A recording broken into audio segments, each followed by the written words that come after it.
Hello les Nighties, dans ce nouvel épisode du lundi, on va bien rigoler. Alors le but, ce n'est pas de se moquer les uns des autres. Aujourd'hui, grâce à vous, vous allez animer totalement cet épisode. Pourquoi ?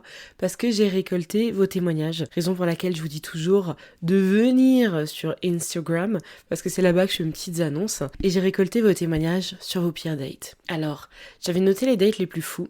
Et en fait, au total, j'ai reçu à 99% les pires dates. Il y en a un seul qui était positif.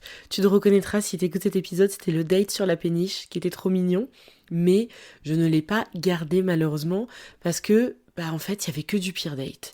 Et sinon, il y allait avoir une seule note positive et ça allait faire un peu bizarre. Donc aujourd'hui, on va se pencher sur vos pires dates et croyez-moi, la majeure partie est drôle. Il y en a quand même un peu qui est un peu tristoun, mais c'est mieux quand on prend du recul, de rire de ce qui a pu se passer, parce que punaise, je suis désolée, vos stories, elles étaient sacrément drôles. Et encore une fois, bien sûr, si vous avez envie de me soumettre un petit sujet ou quoi que ce soit, ou m'envoyer un de vos témoignages, peut-être ça va même me motiver à faire un sujet là-dessus. N'hésitez pas, mon mail est toujours dans la barre d'infos, thenightconfessions@gmail.com. Et vous trouverez aussi le lien de mon Insta perso ainsi que de l'Insta du podcast que vous devez absolument rejoindre. Voilà. Et c'est ainsi qu'on va passer au tout premier témoignage. Il me donne rendez-vous dans un bar à karaoké. Pourquoi pas ? Mais bon, la moyenne d'âge était de 45 ans et il était avec sa meilleure pote. Évidemment, j'étais pas au courant de l'invité.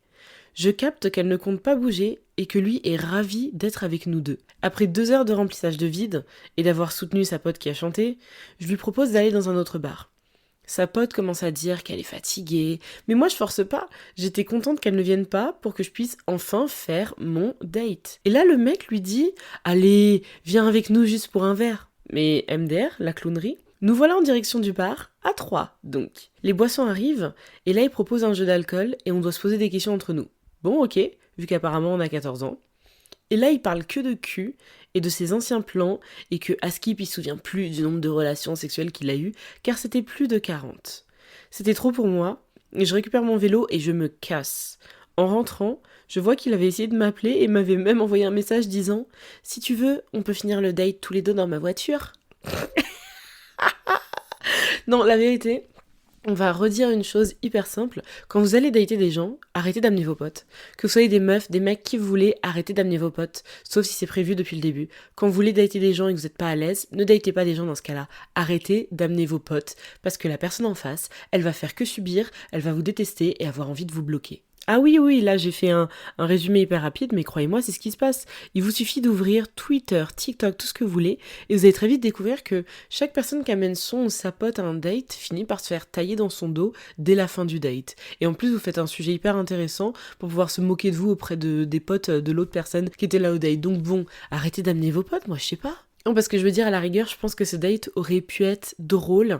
Mais vraiment, ça aurait pu être drôle dans le sens où on est deux jeunes et on débarque dans un karaoké où il y a vraiment des personnes qui ont genre 45-50 ans. Ça aurait pu être drôle parce qu'obligatoirement ils vont chanter des classiques Chérie FM et Nostalgie, tu vois. Ça aurait pu être grave marrant, mais en fait ça a été juste presque glauque quoi. On passe au témoignage numéro 2. Accrochez-vous bien. On est allé boire un verre pour notre premier date et il voulait qu'après on finisse la soirée posée chez lui. Pas de souci, jusqu'au moment où j'apprends qu'il vit avec ses grands-parents une fois sur place, donc trop tard. Clou du spectacle, il les a même réveillés pour me les présenter. Je peux pas m'empêcher... Non, je ne me moque pas de vous, je me moque de la situation. Je peux pas m'empêcher d'en rire en fait. Je suis désolée, je suis une humaine et je trouve ça hyper drôle parce que moi, je sais pas pour vous, mais je suis très visuelle. Donc quand on me dit quelque chose, surtout quand on me raconte une histoire, je me la représente énormément en fait et je crée des protagonistes. Et je vois trop le truc où tu es sur place et peut-être, je sais pas, quand t'es en train d'enlever tes chaussures dans l'entrée, tu vois, il y a d'autres paires de chaussures. Mais des styles assez différents parce que en général les grands-parents ont pas les mêmes styles que leurs petits-enfants. Et donc tu poses vite fait la question en mode ah tiens, elles sont à qui ces chaussures, c'est rigolo, ça fait un peu des chaussures de mamie. Et là en fait on te lâche la news là comme ça, ah oui, c'est chaussures de ma mamie vu que je vis avec mes grands-parents.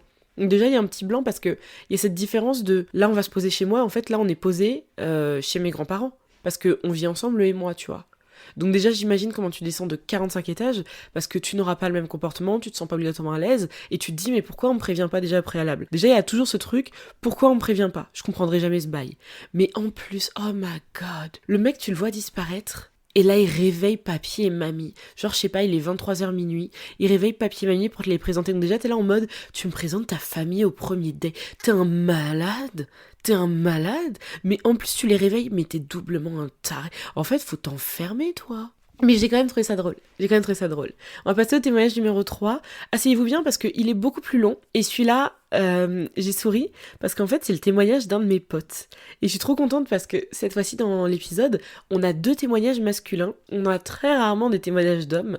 Là, on en a 2 carrément. Et en plus, on a un de mes potes. Cette story, je connaissais les grandes lignes. Et avec vous, je vais enfin avoir les détails. Et croyez-moi, ça va vous mettre les nerfs. Tout a commencé vers la fin de 2018 lorsque j'avais 24 ans. L'âge est important. J'ai rencontré une femme âgée de 32 ans sur Instagram. Donc, on commence, vous écoutez bien, il y a 8 ans d'écart. Lui 24, elle 32. Jusque-là, j'avais vraiment pas envisagé de lui envoyer un DM, car je suis du genre à apprécier en silence la beauté d'une femme. J'aime pas DM. Mais un jour, cette personne m'a envoyé un message privé en partageant l'une de mes publications, donc mon travail en l'occurrence, me disant qu'elle appréciait mon taf, etc., ce qui a conduit à nos échanges. Pendant plusieurs semaines, nous nous parlions fréquemment. Je répondais à ses stories, elle aux miennes, on s'envoyait des messages de bonne journée, tout ça. C'était un petit jeu agréable où nous cherchions, nous nous séduisions de manière subtile. J'écrivais des poèmes et lui envoyais pour avoir son ressenti vu qu'elle appréciait ça aussi. Vers la fin de l'année, le 1er décembre, j'ai décidé de partir la voir à Genève afin d'en apprendre davantage sur elle. L'impression que j'avais d'elle était tellement positive que je me suis dit qu'il fallait pas que je passe à côté de cette opportunité. Nous avons donc planifié un week-end ensemble en ville pour mieux se découvrir et pourquoi pas plus, étant donné qu'on se parlait déjà depuis plusieurs semaines. Le jour J, j'arrive donc à Genève de nuit. Elle m'attendait sur le quai, mais moi, grand romantique que je suis, je l'ai esquivée pour aller acheter un bouquet de fleurs dans la gare avant de la croiser. Une fois le colis réceptionné, nous nous retrouvons. Elle était toute souriante et extrêmement belle.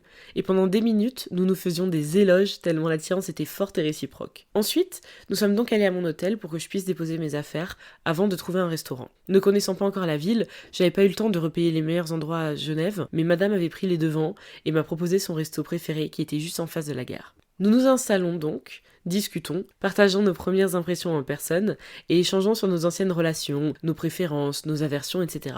Notre dîner se termine, je me dirige vers le comptoir pour payer. Mais elle m'arrête aussitôt pour me dire « Mais t'es fou ? Je t'invite ?» Sur le moment, j'ai trouvé ça presque étrange pour moi, parce que c'était la première fois qu'une femme voulait me payer quelque chose. Malgré ça, je refuse, et je décide de payer quand même. La soirée se termine, je retourne à mon hôtel avec des étoiles dans les yeux, n'ayant qu'une hâte, être le lendemain pour la retrouver. Et le lendemain, elle avait prévu un programme pour moi en tant que guide touristique improvisé. Malgré que nous entendions bien, j'ai resté perplexe quant à sa position, car elle montrait aucun signe d'intérêt réel, contrairement à nos échanges par message. Je décidai donc de prendre du recul, de profiter de la journée, remarquant qu'elle devenait de plus en plus distante. Arrive un moment où elle me dit qu'elle souhaite manger quelque chose. Nous allons dans un restaurant japonais qui propose des barquettes à emporter. Je savais pas quoi prendre, donc je regardais ce qu'ils avaient, et elle commande pour elle, paye sa barquette, et moi par la suite, après avoir choisi, j'ai payé pour moi, tout à fait normalement. On se pose dans le restaurant en fin de compte, car elle se sentait un peu fatiguée. Elle était silencieuse et distante, absorbée par son téléphone, ce qui rendait le repas pénible pour moi. Je me dis vas-y, c'est sûrement temporaire, ça va passer. Faux! En sortant, elle m'a expliqué qu'elle avait un problème avec son appartement ou je ne sais quoi, et qu'elle devait s'absenter en urgence. Naïvement, j'ai cru en ses excuses et j'ai donc passé le restant de l'après-midi à visiter Genève à pied, mais elle ne m'a jamais donné de signe de vie. J'ai attendu, envoyé des messages, même appelé, aucune réponse. Finalement, je suis retournée à l'hôtel en début de soirée, quelques minutes avant qu'il fasse nuit, plein d'appréhension et sans aucune nouvelle d'elle. Donc je me retrouve, comme un Jean-Jacques, allongé dans mon lit, attendant une réponse. Pour passer le temps et espérer recevoir quelque chose, je vais sur Instagram et vlatipa, cette même personne publie une story avec 2 de ses amis en ville, bien maquillés, habillés, etc. Donc moi tout de suite je me mets à regarder dans le vide en fait, réalisant qu'on me prend pour une cheville. Je réponds à sa story pour lui faire remarquer qu'elle se moque de moi. Bon, pas exactement avec ces mots, mais c'était le sentiment. Mais elle ne me répond même pas, tout en postant une autre story 15 minutes après. Je ressens un seum à ce moment-là, mais tellement profond, parce que je suis venue de Paris exprès pour elle, que je décide de laisser tomber en fait. Pour apaiser mes nerfs, je sors à nouveau en ville pour marcher, prendre des photos de nuit, capturer l'esthétique de Genève, etc. Le lendemain, sur le chemin du retour, elle m'a enfin répondu, expliquant que ça ne fonctionnerait pas entre nous. Elle désirait un homme plus mature, qui l'entretienne, car aussi, je précise, nous étions partis dans une boutique de make-up et j'ai pas payé un rouge à lèvres, qu'elle s'est du coup payé elle-même, d'où le fait qu'elle fasse illusion au fait de vouloir se faire entretenir, MDR. En gros, ce qui l'attirait chez moi, c'était mon lifestyle et mon apparence, pas ma personne. Bien qu'elle connaissait mon âge, le fait de le mentionner comme motif m'a fait rapidement comprendre son jeu. Depuis ce jour, j'ai arrêté de répondre aux DM des femmes qui tentent une approche. Ça m'a tellement blessée que j'étais sur le cul durant plusieurs jours. Alors punaise, j'ai enfin eu tous les détails parce qu'il faut savoir, 99% du temps, quand je vous partage les témoignages, je les ai pas obligatoirement lus. C'est assez rare que je les ai lus. Je les lis quand on est sur un sujet qui va être hyper touchy. Si je vous parle genre, je sais pas, d'addiction, de trigger warning suicide, enfin un truc. Toutes ces choses-là, tu vois. Là, je vais lire quand même pour voir ce qui se dit et pour peut-être supprimer certains passages qui peuvent être trop graphiques. Mais là, pour le coup, j'avais pas lu, et donc je découvre enfin les détails d'une histoire dont j'avais eu les grandes lignes et qui m'avait choquée, parce que donc, cet ami et moi, on est potes depuis... ça fait hyper longtemps. Ça fait hyper... Je suis en train de réfléchir, mais ça fait, je sais pas, depuis peut-être 2016, un truc comme ça. Et donc, j'avais eu les grandes lignes parce que on se connaissait déjà quand ça s'est passé. Mais j'avais pas eu les détails. Et en fait, faut savoir vraiment, si dans mes amis masculins, j'en ai plusieurs que je considère comme étant vraiment les gendres idéaux et des mecs à marier, entre guillemets, c'est vraiment pour la blague, hein, cette expression. Lui, il est vraiment dans le top 3 de ces personnes-là. Parce qu'il est très respectueux des femmes, il a une très bonne éducation, c'est une personne qui a un taf qui est génial, qui fait un taf génial, qui est très talentueux, qui est intelligent, qui est intéressant d'aller un nain. Et quand j'ai appris qu'on lui avait fait ça, genre ça m'avait fait tellement mal parce que je me suis dit mais putain, mais en fait elle c'est pas l'humain qu'elle loupe, tu vois. Et c'est horrible. Et là avec les détails, ça me donne encore en plus envie de la trouver et d'aller la secouer et lui dire mais c'était quoi ton souci? Tu voulais juste un gars qui t'entretienne, mais t'es zinzin en fait. Même si, comme je vous dis toujours, en couple, vous faites ce que vous voulez, vous faites la popote que vous voulez, vous cherchez les gens que vous voulez, mais moi c'est un truc, à notre époque, t'es une go et tu veux un gars qui t'entretienne. Ok, à chacun son chacun, mais faut le dire direct en fait. 4e témoignage. Après des semaines à se parler sur Tinder et à adorer nos vibes mutuelles, il me propose enfin qu'on se voit. Trop contente, je me mets en bombe. Et en plus, monsieur m'annonce qu'il va me faire découvrir un lieu spécial. C'était le cas. Il m'a emmené dans un cinéma X pour voir un porno sur grand écran. J'ai fait mine d'aller aux toilettes et j'ai fui avant de le bloquer de partout. Pardon, c'était horrible. Pourquoi les gens sont comme ça? Pitié, pourquoi les gens sont... Oh, pitié, par pitié. Franchement, j'ai fini toute la playlist TikTok Who the fuck did I marry? Et là, je tombe sur des témoignages comme ça. Pourquoi les gens sont... Pourquoi vous êtes comme ça avec les êtres humains? Pourquoi vous leur faites gâcher autant de temps? T'imagines? T'as parlé pendant des semaines à un type et votre premier date, ça t'emmène dans un cinéma X, mais pourquoi vous faites des choses... Pourquoi vous faites subir ça à l'enfant d'autrui? Par pitié, pourquoi? Moi, c'est ma seule question, c'est pourquoi? Vraiment, pourquoi? Prochain témoignage, et ce sera le dernier. Je ne suis pas le genre de mec à juger le physique d'autrui. Mais par contre, je juge les catfish sur les applis de rencontre. On avait matché sur Bumble, et son profil semblait 10 000% vrai. Et je dois ajouter que dans nos discussions sur ce qu'on déteste chez l'autre dans les couples et tout ça, elle a bien souligné qu'elle n'aime pas le mensonge. Premier date, au lieu de la brune d'environ 1m75 avec des tatouages, je rencontre la petite blonde sans aucun tatouage. C'est une jolie fille, donc j'ai pas compris pourquoi elle a fait un faux profil. Et surtout, j'ai pas osé lui en parler de tout le date, de peur de la raison. C'était si gênant. Alors ça, mais c'est... Parce qu'en fait, je trouve là, on va au-delà du catfish, parce que je pense facilement 98% du temps, les gens qui font un catfish, c'est des gens qui ont zéro confiance en eux ou elles, qui se trouvent assez moches ou à qui on a dû répéter méchamment ce genre de paroles-là, et qui ont fini par se dire « ouais, je suis chum, donc en fait, faut pas que je me présente comme je suis ». Ce que je trouve assez fou, ne faites jamais ça s'il vous plaît sur les applis de rencontres, surtout pas. Déjà pas sur les réseaux sociaux classiquement, mais pire encore sur les applis de rencontre parce que il y aura que du négatif et bien entendu, tu vas arriver sur des commentaires qui vont être encore plus horrible à ton encontre, étant donné que la personne va être là en mode mais oui, t'es purement un catfish, par rapport à ce que tu m'as vendu, c'est de l'arnaque, et donc les réactions vont être encore plus violentes. Alors que au moins, si jamais tu mets des vraies photos de toi, pas retouchées s'il vous plaît, utilisez pas des face-up et tout ça par pitié. Mais si je mets une vraie photo de toi, ça se trouve cette personne-là ne va pas matcher avec toi, c'est pas grave. Mais au moins le jour où quelqu'un matchera avec toi, c'est vraiment pour qui tu es, pas pour une version fake de toi. Mais ça, je trouve ça horrible, parce que là, c'est ça aussi que je capte pas, c'est pourquoi elle l'a fait. Genre pour quelle raison? Et je comprends grave la gêne de pas oser en fait demander, parce que déjà tu peux te dire, imagine c'est une psychopathe. Genre imagine c'est une psychopathe. Imagine juste. Ou imagine c'est quelqu'un qui aime la déception chez l'autre. Il y a des gens comme ça peut être leur kink. Hein. Si vous avez suivi Who the fuck did I marry, toute la playlist de Chantel sur TikTok, vous comprendrez qu'il y a des gens qui sont heureux quand ils voient la déception dans les yeux de l'autre. qui aime justement ce truc-là de faire miroiter du faux et qui profite de la déception de l'autre. Ça se trouve, c'est un bail comme ça. Ou ça se trouve, en fait, elle allait exploser en pleurs et te dire que ouais, elle sait que la photo de la meuf qu'elle a choisie, c'est sa meilleure pote et qu'elle est l'idéal des mecs et que elle, en fait, elle passe toujours à côté et que personne ne la voit jamais. Ça se trouve, elle allait se mettre à chialer devant toi et ça allait être ingérable. Enfin, tu sais pas, donc je comprends la gêne, mais ça rend le truc encore plus gênant. En fait, ta gêne rend le truc encore plus gênant et c'est horrible. Faites pas de catfish, par pitié. En fait, de manière générale, j'ai envie de vous dire, laissez vos vraies photos de vous parler pour vous-même, et sinon, même, ne parlez pas de vous-même. Parce que là, je vais rattacher ça, je vais faire un TikTok juste dessus, en plus là, après, mais je rattache ça à Love is Blind. Je sais pas si vous regardez la saison actuelle, mais donc entre Chelsea et Jimmy, quand il y a eu les échanges dans les pods, où elle lui demandait, est-ce qu'on t'a déjà comparé physiquement à des stars ? C'est ce truc pour essayer un peu d'avoir une idée d'à qui tu ressembles et de savoir à quoi tu ressembles. Ce qui est pas du tout censé être le but dans Love is Blind, vu que le nom l'indique et que les rencontres se font sans aucun visuel. Bref, déjà j'étais là en mode ça m'a saoulée. Mais donc quand lui a demandé, toi à qui on t'a déjà comparé comme star, il y a beaucoup de gens qui ont mélangé et j'ai pas du tout aimé, parce qu'elle a pas dit je ressemble à Megan Fox.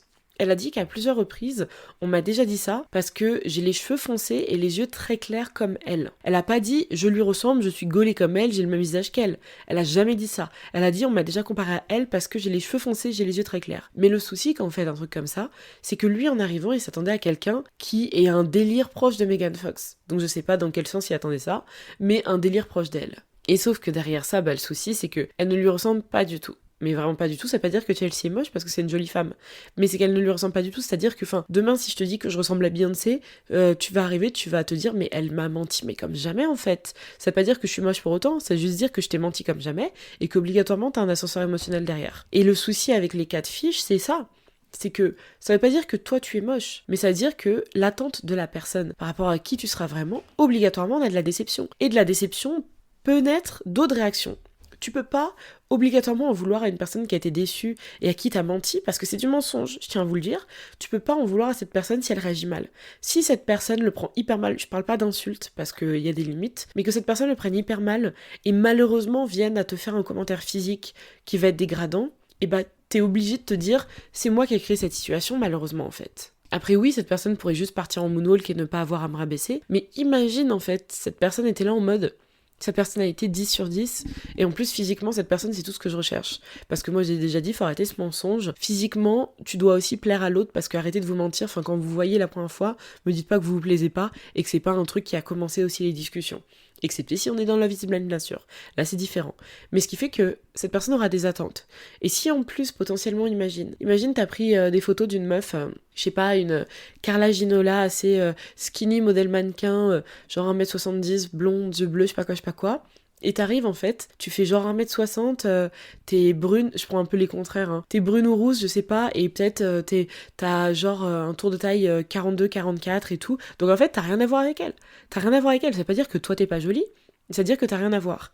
Et si potentiellement cette personne que t'as dit pour catfisher, c'est l'idéal de la personne avec qui t'échangeais, ouais, derrière en plus elle passe cette personne de c'est mon idéal physiquement aussi à t'es pas du tout dans mes critères. Et donc il peut y avoir des réactions négatives. Même si je les encourage pas, ces réactions négatives, et je dis pas qu'elles sont compréhensibles, mais tu peux comprendre le cheminement qui amène à être négatif, quand même. Mais donc voilà pour aujourd'hui, avec les pires dates. On va peut-être faire plusieurs épisodes pour des trucs comme ça. Allez, n'hésitez pas à me le dire si vous êtes sur Spotify, dites-le moi en dessous dans la FAQ, si vous voulez plusieurs épisodes comme ça, parce que ça peut être hyper drôle. Et là j'ai profité parce qu'on est encore en février pour quelques jours, et c'est le mois de l'amour, mais ouais. Et surtout en parlant amour, j'espère que vous avez écouté l'épisode d'hier avec Sindé X, le nouveau Star Confessions. J'espère que vous l'avez écouté, si vous l'avez écouté, j'espère que vous l'avez aimé. Parce que je l'ai trouvé super bien cet épisode. Et donc voilà, j'espère que vous avez autant kiffé que moi. Je vous fais de gros bisous les Nighties, on se retrouve très bientôt. Peace guys.